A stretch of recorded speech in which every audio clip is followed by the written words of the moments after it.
বিনিয়োগকারী ভাই বোনেরা, জুমা মুবারক। আজকে শুক্রবার দিন। গতকালকে লাইভে আমি মোট সম্ভবত 1 2 3 4 5 6 7 8 9 10 11 12 13 14 15টা, গতকালকে 15টা স্টকের আমি আপনাদের লাইভের অনুরোধের স্টকগুলো দিয়েছি। তো আজকেও আবার সেই ওই একই লাইভের থেকে যেগুলো বাদ পড়েছে অনেকগুলো, সেখান থেকেও কিছু বাছাই করে যেগুলো মোটামুটি মার্কেটের সাথে ভালো অবস্থানে আছে বা একটু ফান্ডামেন্টালি দিক থেকে ভালো আছে, সেগুলো নিয়ে আজকে আবার আরেকটা আলোচনা দিচ্ছি আপনাদেরকে। আপনারা একটু দেখবেন মনোযোগ সহকারে। আর যারা যেগুলো একদম গার্বেজ, যেগুলো মার্কেটের থেকে ডিলিস্টেড হওয়ার মতন সম্ভাবনা আছে, ওগুলো থেকে একটু সতর্ক থাকবেন। যদি থাকে আপনারগুলো আপনি নিজ দায়িত্বে চিন্তা ভাবনা করে আপনি কি করবেন সেটা করবেন। তবে এগুলা থেকে দূরে থাকবেন। এগুলোর অ্যানালাইসিস চাওয়াটাও ঠিক না, কারণ আপনার অ্যানালাইসিস করতে গেলে আরেকজনের হয়তো এফেক্ট পড়তে পারে। সুতরাং যেগুলো ডিলিস্টেড হবে বা একদম অস্তিত্বহীন কোম্পানিগুলোর রিকোয়েস্ট না করাই উত্তম। আপনি আপনারটা বেশ ভালো বুঝবেন। তো এগুলা এখন বর্তমানে যে চলছে, অনেকগুলো কোম্পানি ডিলিস্টেড হওয়ার সম্ভাবনা আছে এরকম আলোচনা চলছে।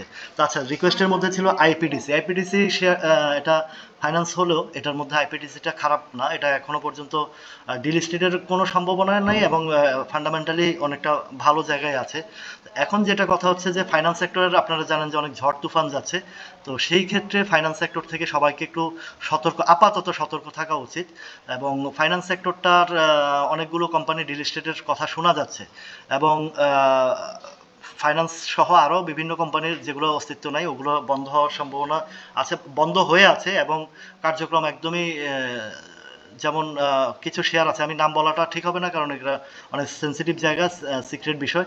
তো যেগুলো আপনারা খোঁজখবর নিয়ে দেখবেন যে অস্তিত্ব নাই, সেগুলো থেকে দূরে থাকবেন। আচ্ছা, আইপিডিসি যে শেয়ারটা, এটার মোটামুটি আপনার সাপোর্ট লেভেলটা হচ্ছে 18 টাকায় আপনি ধরতে পারেন, বা 17 টাকা 90 পয়সার নিচে আপাতত যাওয়ার কোনো সম্ভাবনা নাই।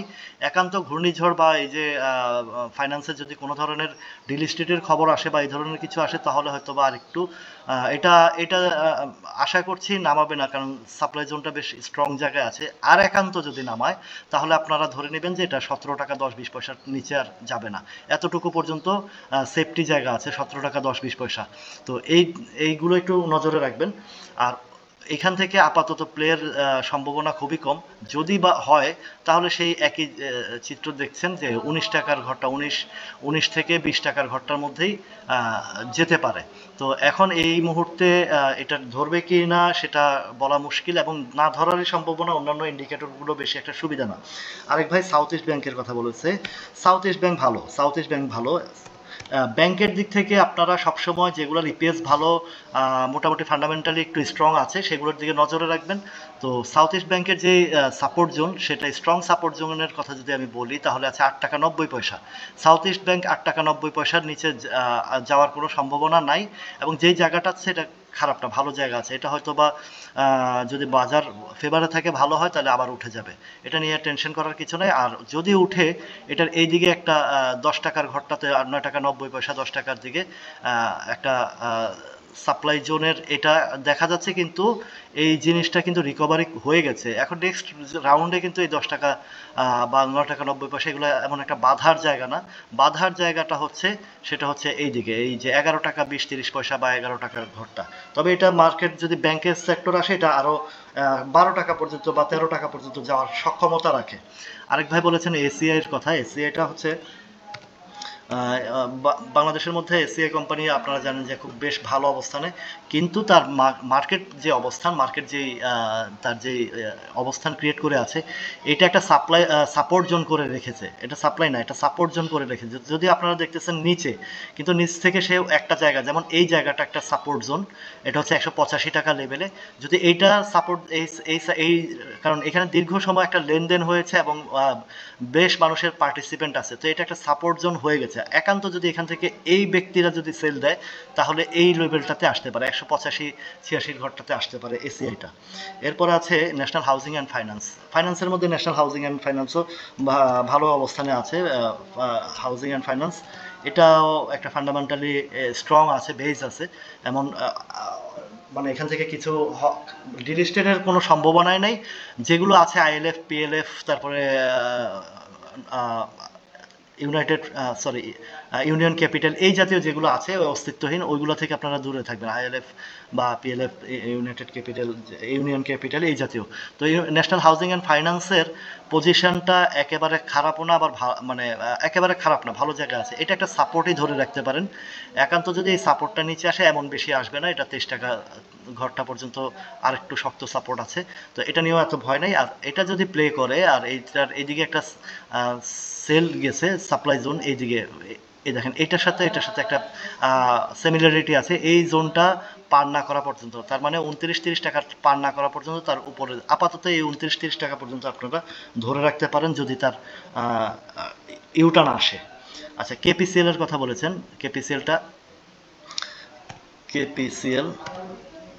কেপিসিএল এর অবস্থান হচ্ছে এটাও মোটামুটি একটা সাপোর্ট জোন এখানে ক্রিয়েট করার চেষ্টা করতেছে, কারণ আপনারা জানেন যে এটা লোয়েস্ট প্রাইসটা হচ্ছে 9 টাকা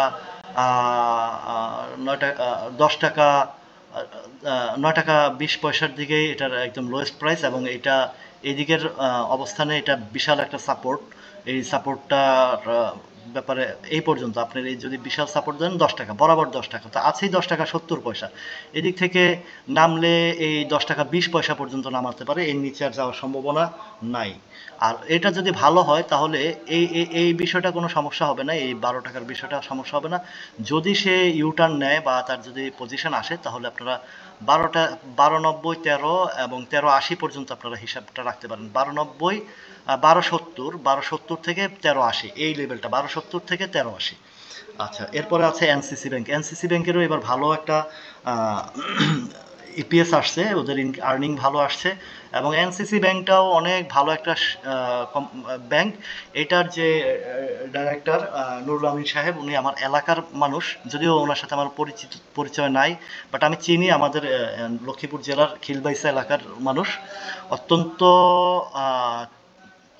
খুবই সিনসিয়ার একজন, ব্যাংক সেক্টরের মধ্যে সিনসিয়ার এবং বিচক্ষণ একজন ব্যক্তি, কালো করে। তো উনি এইটার ডাইরেক্টরশিপ আছেন, উনি বেশ ভালো মানুষ, এবং উনি ওনার দক্ষতার দিক থেকে অনেক অনেক এক্সপার্ট, তো সেই হিসাবে এনসিসি ব্যাংকটা ভালো পজিশনে আছে। তো এটার যদি আপনি একদম বটম মানে একটা ভালো বটম ধরেন, তো সেটা হচ্ছে আপনার 11 টাকা 40 পয়সা আছে, 11 টাকা 80 পয়সা। তো এই 11 টাকা 80 পয়সার দিকেও একটা ছোট্ট একটা সাপোর্ট জোন তৈরি করেছে। তো কিন্তু 11 টাকা 40 পয়সাটা হচ্ছে বেস্ট জায়গায়, স্ট্রং জায়গায়, এটা এই দিকে থেকে আর নিচে যাওয়ার সম্ভাবনাটা কম। তো এদিক থেকেও দেখি, যদি আর একটু প্রিভিয়াস হিসাবটা দেখি, ওই একই জায়গায় ইন্ডিকেট করছে, তো এটা নিয়ে ভয় নাই, এটা যদি ভালো হয় তাহলে অনেক ভালো হবে, অনেক উপরের দিকে যাওয়ার এখন সক্ষমতা রাখে। তো এনসিসি ব্যাংক নিয়ে এত বেশি একটা টেনশন নাই। তাও 13 টাকা এর আগের সাপোর্ট লেভেল ছিল 13 টাকা 10 পয়সা সম্ভবত, এই সাপোর্ট জোনটাও সে পার করতে পারে যদি তার ব্যাংক সেক্টরের যদি প্লে আসে। তারপরে একজন বলেছেন গ্লোবাল হেভি কেমিক্যালের কথা। গ্লোবাল হেভি কেমিক্যালটা আসলে আপনারা একটু খোঁজ খবর নেবেন কি পজিশনে আছে, তার মানে অস্তিত্বের দিক থেকে কি পজিশনে আছে, আমার জানা নাই এরকম, এবং এটার স্টক খুবই কম, মানে এটার শেয়ার সংখ্যা খুবই কম। এইটার চিত্র হচ্ছে হিজিবিজি অবস্থা, আপনারা দেখেন এইরকম গ্রাফ কিন্তু খুব কম দেখা যায়, এগুলা হিজিবিজি অবস্থা, এগুলা প্রতিদিন আপ অ্যান্ড ডাউন করে, আর গ্যাপটা হয় একটু বেশি। তো এই কারণে হিজিবিজি অবস্থার মধ্যে যদি আমি ধরি, তাহলে এই 23 টাকা 80 পয়সা, এদিকে 23 টাকা 70 পয়সা, পিছনে আরও আছে সম্ভবত 24 টাকা, এই লেভেলটা, এই যে 28 টাকা পর্যন্ত এই বিশাল একটা সাপ্লাই জোন দেখা যাচ্ছে, বিশেষ করে এই ঘরটাই যে 23 টাকা 24 টাকা পর্যন্ত, এখন যেখানে আছে 21 টাকা, এইখান থেকে 21 টাকা থেকে 24 টাকা বেশ একটা সাপ্লাই জোন আছে। এটা যদি এই রেঞ্জটা পার করে তাহলে হয়তো এটা 28 টাকা 27 টাকা 50 পয়সা, এদিকেও দেখা যাচ্ছে 31 টাকা পর্যন্ত আপনি হাইয়েস্ট ধরে নিতে পারেন। আর এরপরে বিডি থাই এবং বিডি ফুড নিয়ে অনেকেই কথা বলছেন, তো আমি দুইটাই একসাথেই দেখাচ্ছি। বিডি থাই বিডি থাইটা এটাও সাপোর্ট জোনে আছে, একদম ভালো একটা সাপোর্ট জোন ক্রিয়েট আছে এখানে। তো এইটার মূলত যে অরিজিনাল যে সাপোর্ট লেভেল যদি আমি বলি, সেটা হচ্ছে একদম শক্ত অবস্থান হচ্ছে 11 টাকা 70 পয়সা, এটা অরিজিনাল একদম স্ট্রং সাপোর্ট লেভেল, ঠিক আছে, ওই জায়গাটা খুব ভালো। কিন্তু এটাতে একটা জিনিস হচ্ছে কি, এটা আপনারা দেখছেন যে এটা একবার এখান থেকে 11.70 থেকে এদিকে বেশ চেষ্টা করে উঠেও এই 13.90 14 টাকা হাইস্ট, যেটা 14 টাকা 40 পয়সা পর্যন্ত উঠেছে। যদিও এইসব ট্রেডগুলো ধরা ছোঁয়ার বাহিরে থাকে, ফার্স্ট ট্রেড থাকে এগুলো। তো এর মধ্যে এই অ্যাভেলেবেল যে ভলিউমটা সেটা হচ্ছে 13 টাকা 60 পয়সা। এই 13.60 না যাওয়া পর্যন্ত এবং এটা ওভার ক্রস মানে ক্রস ওভার করে ক্লোজিং না আসা পর্যন্ত একবার সিগনিফিকেশন আসছিল, সেটা হচ্ছে এই যে 13.90 দিকে ক্লোজ দিয়েছিল, কিন্তু পরের দিনে আর ধরে রাখতে পারে নাই, সেটা পড়ে গেছে। তো এখন আবারও সে যে অবস্থানে আছে আর একটু সময় নেবে, এবং যদি উঠে সে যদি সে উপরে উঠে তাহলে এই যে জোনটা দেখেন 14.90 14 15 একদম হাইয়েস্ট যদি ধরেন আপনার 16 70 80 90 এই লেভেলটা পর্যন্ত যেতে পারে।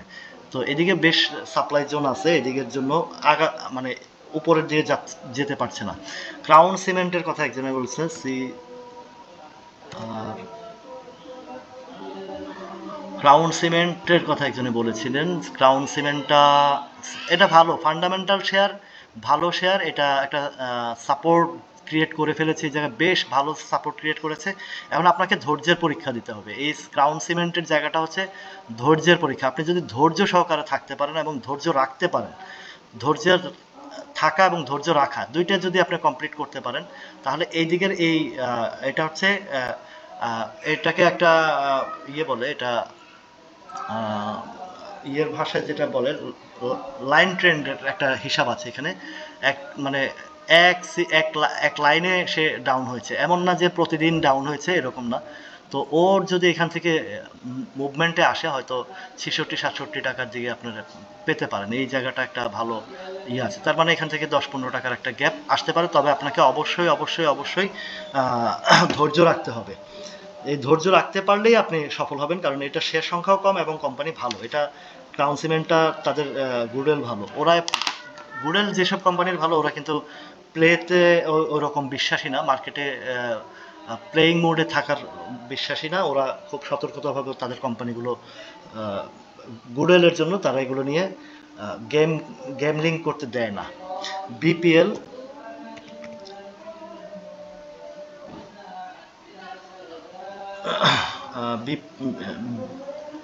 সম্ভবত এটা বারাকা পতেঙ্গার কথা বলেছেন, বারাকা পতেঙ্গা, জি বারাকা পাওয়ার, সরি বারাকা পতেঙ্গা না, বারাকা পাওয়ার, বারাকা পাওয়ার, বারাকা পাওয়ারটাও ওই যে আমি একটা ইয়েতে লিখছি নিচে খুঁটি উপরে জুটি, এই যে দেখেন সাপ্লাই কোম্পানিটা, ঠিক আছে, এই সাপ্লাইয়ের জায়গাটা, সরি সাপ্লাই জায়গাটা, এই সাপ্লাই জায়গাটা যতক্ষণ পর্যন্ত এই সাপ্লাই জায়গাটা ওভারটেক না করতে পারে ততক্ষণ এই পজিশনে থাকবে, আপ অ্যান্ড ডাউন এইটুকুই 10-20 পয়সা। তবে যদি একদম শক্ত স্থান ধরেন 10 টাকা, 10 টাকার নিচে এটা যাওয়ার সম্ভাবনা খুবই কম, যদি মার্কেটে কোনো ধরনের ক্রাশ না হয়। যতক্ষণ আমার এই অ্যানালাইসিসগুলো যতক্ষণ পর্যন্ত মার্কেট ওকে থাকবে, ঠিক থাকবে, ততক্ষণ পর্যন্ত এগুলো কার্যকর থাকবে। কারণ মার্কেট যখন শক্তিশালী অবস্থানে থাকে বা ভালো অবস্থানে থাকে, তখন এই সাপোর্ট জোনগুলো বেশ কার্যকর থাকে এবং সাপ্লাই জোনগুলো সেমে। তো যদি মার্কেট ক্রাশ করে তাহলে তার সাপ্লাই জোনের ওই দিকে যাওয়ার কোনো প্রশ্নই আসে না, সাপোর্ট জোনগুলো আমাদেরকে ফলো করতে হয়। আর সাপোর্ট জোন যদি ভেঙে যায় তখন নিচে আরেকটা সাপোর্ট সে নেওয়ার চেষ্টা করে, আরেকটা সাপোর্ট নেওয়ার চেষ্টা করে। আর সাপোর্ট না থাকলে সে একটা অবস্থান থেকেই সাপোর্ট তৈরি করে তারপর আবার উপরের দিকে চিন্তা ভাবনা করে। তো বারাকা পাওয়ারটা যদি উপরের দিকে যায় 13 টাকা 30 পয়সা পর্যন্ত আপনি আপনার হিসাবে রাখতে পারেন, এর উপরে আপাতত না। তো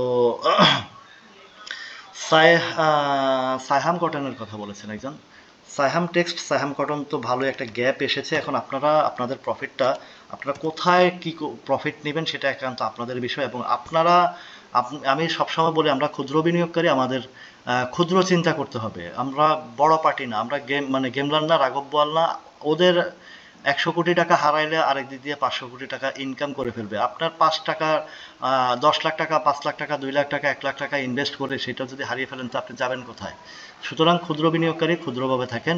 সাইহাম কটন বেশ হাই জোনে আছে, প্রাইসও হাই জোনে আছে। এদিকে সাপ্লাই সাইডটা আমাকে একটু দেখতে হয়, সেটা হচ্ছে এই 17 টাকা 20 পয়সা। তো এইখান থেকে আগামী কালও যদি টানে তাহলে আপনারা মোটামুটি আপনাদের প্রফিট টেকিং করতে পারেন এবং এখান থেকে আপনারা সতর্কতা অবলম্বন করতে পারেন। এতটুকু বলবো, কিনা বেচা আপনাদের দায়িত্ব।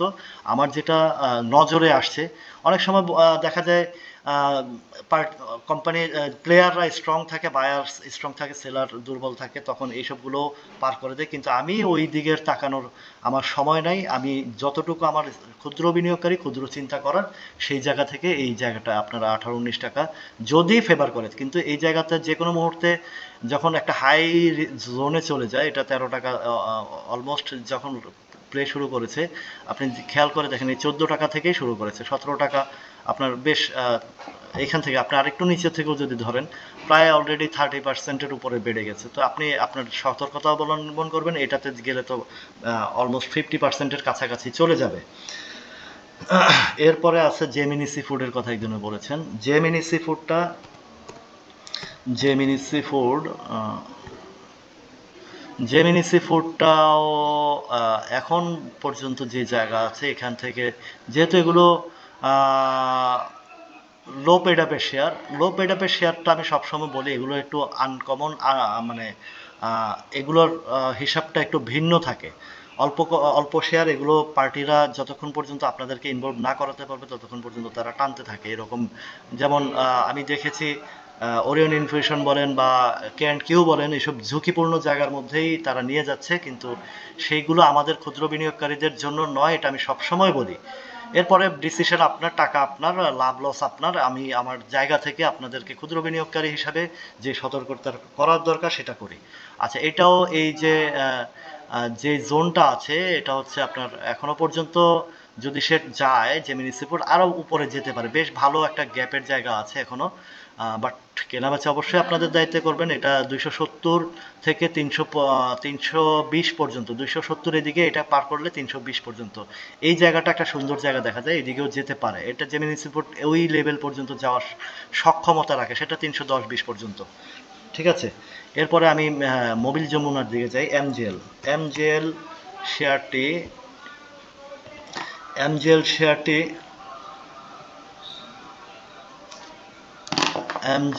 এমজেএল শেয়ারটি, এটা একটা সাপোর্ট মোটামুটি সবই, এগুলো এখনো ওইভাবে প্লের মুডে আসেনি।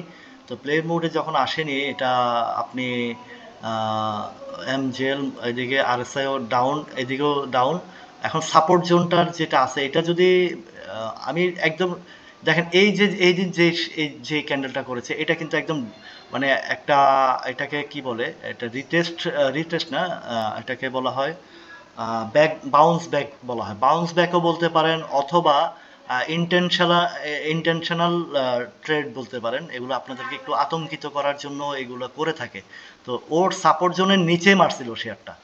তবে আমার কিছু কিছু জিনিসের মধ্যে একটু এক্সপিরিয়েন্সের যখন বলে যে, যেমন আইএফআইসিও একবার এই ধরনের কাজ করেছিল আমি দেখেছি, কিন্তু পরবর্তীতে নিচে আসছে। তবে এই শেয়ারটার আপনি স্ট্রং সাপোর্ট লেভেলটা যদি ধরেন তাহলে 94 টাকা, 94 টাকার নিচে আপাতত দৃষ্টিতে মার্কেটের যদি কোনো ঝড় তুফান না আসে এইদিকে যাবে না। আরেকজনে বলেছেন, আচ্ছা এখান থেকে যদি উপরে যায়, উপরে যদি যায় তাহলে কোন লেভেলটা যাবে? দেখেন এইদিকে সাপ্লাই জোন, এই যে যেই জায়গাটা আছে এর উপরে সাপ্লাই জোন, ঠিক আছে? এই 103 টাকা পর্যন্ত এটা সাপ্লাই জোন। এর আগের বার যখন উঠেছিল কত পর্যন্ত উঠেছে আমরা দেখি, হ্যাঁ এই যে 103 টাকা থেকে 5 টাকার ঘরটাই ওর এই যে এই 103 থেকে 5। তো এখন এখান থেকে একটু সতর্কতা অবলম্বন করা উচিত, এটা আমার মনে হচ্ছে যে আপাতত মনে হয় না যে এটা মুভমেন্ট আসবে, কারণ আপনার এই ম্যাকডি বা হিস্টোগ্রামের বার এদিকে ডাউন আছে, এদিকেও ডাউন, ভলিউম থেকেও দুর্বল। তো এটার সম্ভাবনাটা আর একটু সময় নেবে, দেরি হতে পারে। এবার চলেন ঢাকা ব্যাংক। ঢাকা ব্যাংকটা, এটাও ঢাকা ব্যাংক ভালো, অবস্থান ভালো, তার সব দিক দিয়ে ঠিক আছে। এমন দুর্বলতার জায়গাটা থেকে ভালো আছে অন্যান্য ব্যাংকের থেকে, যেমন জিআইবি টাইপের যে শেয়ারগুলো আছে, যে 5টা দুর্বল ব্যাংক আছে তাদের থেকে অনেক ভালো অবস্থানে আছে। রিয়েল এস্টেটের আপাতত কোনো সম্ভাবনা নাই। তো এটার স্ট্রং সাপোর্টটা 11 টাকা 20 পয়সা, স্ট্রং সাপোর্ট 11 টাকা 20 পয়সা। এখান থেকে যেই জায়গাটাতে আছে এখানে থেকে যদি আসে 11-20 পর্যন্ত, বা আরও যদি একদম স্ট্রংলি নামাইতে চায় 10 টাকা 70, এই 10.70-এর নিচে তো নামানোর সম্ভাবনা খুবই কম, এবং যে জায়গাটা আছে 11.50 11.20 এই লেভেল থেকে এইদিকে, কারণ প্রিভিয়াস সাইডটা তো একটু ভালো একটা অবস্থান আছে। আর এটা যদি উপরে যায় তো এই 13 টাকা 14 টাকা ঘরটা এগুলো এগুলো যেতে পারে, এগুলো 12.5 13, আপনি হাইয়েস্ট যদি এটা ধরেন 13 টাকা ধরে রাখতে পারেন। 13 টাকা, হ্যাঁ 13 টাকাই ধরে রাখতে পারবেন, ওইগুলা দেখে লাভ নেই। তো 13 টাকা পর্যন্ত ধরতে পারবেন। এরপরে ওরিয়ন ফার্মার কথা এক ভাই বলেছেন, ওরিয়ন ফার্মা, ওরিয়ন ফার্মাটা তো মাত্র সিগন্যাল দিচ্ছে, এটা মনে হয় সম্ভবত একটু উঠার সম্ভাবনা আছে। উঠার সম্ভাবনা থাকলে সেল, এইটা তো একটা রিটেস্টেড জায়গা, এটা সেল জোন সাপ্লাই জোন বলবো না, এটা রিটেস্টেড জায়গা। ওর সাপ্লাই জোনটা হচ্ছে এই জায়গা, এই দেখেন এইখানে 37 টাকা থেকে 40 টাকা পর্যন্ত, 37 থেকে 40 টাকা পর্যন্ত। আর এবং এটা টোটাল ডেলিভারি কমপ্লিট করতে হয়তো এই 45-43 পর্যন্ত যেতে পারে এটা। তবে এই জায়গাটা আপনার 40 টাকা পর্যন্ত আপনি সেফ, 40 টাকা পর্যন্ত সেফ। এর পরবর্তীতে এই 40-এর উপরে ক্লোজ থাকলে হয়তো 46 47 48-এর দিকে যাওয়ার সম্ভাবনা আছে। এটা হচ্ছে ওরিয়ন ফার্মার অবস্থান। তো ওরিয়ন ফার্মা আপনারা জানেন যে একটা প্রতিষ্ঠিত কোম্পানি, কিন্তু গভর্নমেন্ট চেঞ্জ হওয়ার পরে তার এটা কিন্তু বেশ একটা ভালো গেম হয়েছিল, এবং এই লেভেলটাতে সবসময় থাকতো 70-72 টাকা, এর উপরেও অনেক প্লে হয়েছে, এবং প্রিভিয়াস আরও হিসাব আছে 100-র উপরে গিয়েছিল একসময়। আমিও এটা ট্রেড করেছিলাম, যার কারণে আমার অভিজ্ঞতা আছে এটা। তো সবাই ভালো থাকবেন, সুস্থ থাকবেন। যেগুলো বাদ পড়ে আমি চেষ্টা করি ভাই আপনাদের জন্য এই কষ্টটা করতে, একটা ভিডিও করতে আধা ঘন্টা লাগে, আবার এটা আপলোড দিতে আরও 1 ঘন্টা সময় লাগে, এবং প্রপার টাইমটা এই মানে সময়ের জন্য দেরি হয়ে যায়। তো আপনারা ধৈর্য সহকারে আমার ভিডিওটা শুনবেন। আমি প্রত্যেকটা স্টকের ভালো ভালো বিশ্লেষণ করে আপনাদেরকে দিই, এমন কিছু আমি আপনাদেরকে দিব না যেটাতে আপনারা আক্রান্ত হন, ক্ষতিগ্রস্ত হন, বা আপনাদের বিপদগ্রস্ত হন, এতটুকু নিশ্চিত। আর আমি কখনো কাউকে বাই সেলের জন্য কোনো নির্দেশনা দেই না, কোনো স্টক পার্সোনালি আমি দেই না, এই জিনিসটা মাথায় রাখবেন। আপনারা আমাকে ইনবক্সে যতই চেষ্টা করেন না কেন, আমি কিন্তু আপনাদেরকে এটা আমার দেওয়ার কর্তব্য না। আপনাদের সাথে আমার সুসম্পর্ক আছে যতক্ষণ পর্যন্ত আমি ট্রেন করছি আপনাদেরকে, কিন্তু যখনই আমি স্টক আপনাদেরকে কেনা বেচার নির্দেশ দেবো, সেদিন থেকে আপনাদের সাথে আমার সম্পর্ক নষ্ট হয়ে যাবে। এই জিনিসটা আমি চাই না। ঠিক আছে, আপনারা ভালো থাকুন, সুস্থ থাকুন, আল্লাহ হাফেজ।